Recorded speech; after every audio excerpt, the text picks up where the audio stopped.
శ్రీమాత్రే నమః. అందరికీ నమస్కారం. ఈ వీడియోలో ఈరోజు పంచాంగ వివరాల గురించి తెలుసుకుందామండి. 2026 ఆగస్టు 27 గురువారం పంచాంగం. స్వస్తి శ్రీ చాంద్రమాన శ్రీ పరాభవ నామ సంవత్సరం దక్షిణాయనం వర్ష ఋతువు శ్రావణ మాసం శుక్లపక్షం చతుర్దశి తిథి. ఈ రోజు సూర్యోదయం ఉదయం 5:48 ఉంది. సూర్యాస్తమయం సాయంత్రం 6:17 ఉంది. చంద్రోదయం సాయంత్రం 6:22 ఉంది. చంద్రాస్తమయం ఉదయం 6:02 ఉంది. ఈ రోజు చతుర్దశి తిథి ధనిష్ట నక్షత్రం ఉందండి. చతుర్దశి తిథి ఉదయం 8:25 వరకు ఉంది. తదుపరి పౌర్ణమి తిథి వస్తుంది. ధనిష్ట నక్షత్రం రాత్రి 2:54 వరకు ఉంది. తదుపరి శతభిష నక్షత్రం వస్తుంది. యోగం శోభన ఉదయం 9:33 వరకు ఉంది. తదుపరి అతిగంట. కరణం వనిజ ఉదయం 8:27 వరకు ఉంది. తదుపరి భద్ర రాత్రి 8:51 వరకు ఉంది. తదుపరి భవ. ఇప్పుడు ఈ రోజు ఉన్నటువంటి శుభ సమయాల వివరాలు తెలుసుకుందాం.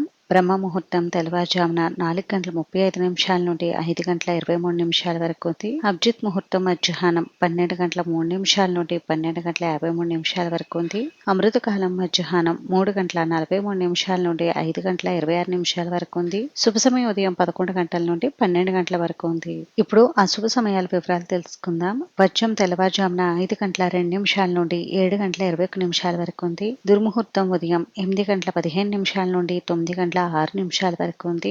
తిరిగి తదుపరి దుర్ముహూర్తం మధ్యాహ్నం 12:31 నుండి 1:22 వరకు ఉంది. రాహుకాలం మధ్యాహ్నం 1:30 నుండి 3 గంటల వరకు. యమగండం ఉదయం 6 గంటల నుండి 7:30 వరకు.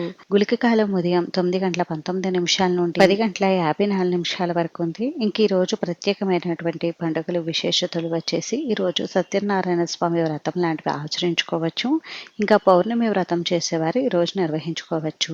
ఇంక ఈ రోజు మంచి రోజా కాదా అని అంటే ఈ రోజు మంచి రోజేనండి. పంచాంగం ప్రకారం ముఖ్యంగా ఈ రోజు వివాహం, గృహారంభం, గృహప్రవేశం, అన్నప్రాసన, నామకరణం, వ్యాపార ప్రారంభం, విగ్రహ ప్రతిష్టాపన, రిజిస్ట్రేషన్లు, వాహన ప్రారంభం, నిశ్చయ తాంబూలాలకు, పెండ్లి చూపులకు, నూతన బోరింగులు త్రవ్వించుకోవడానికి ఈ రోజు అనుకూలంగా ఉందండి. ఇదండి ఈ రోజు పంచాంగ వివరాలు. అయితే ఈ వీడియో మీకు నచ్చితే ప్లీజ్ లైక్ చేసి షేర్ చేసి సబ్స్క్రైబ్ చేసుకోండి.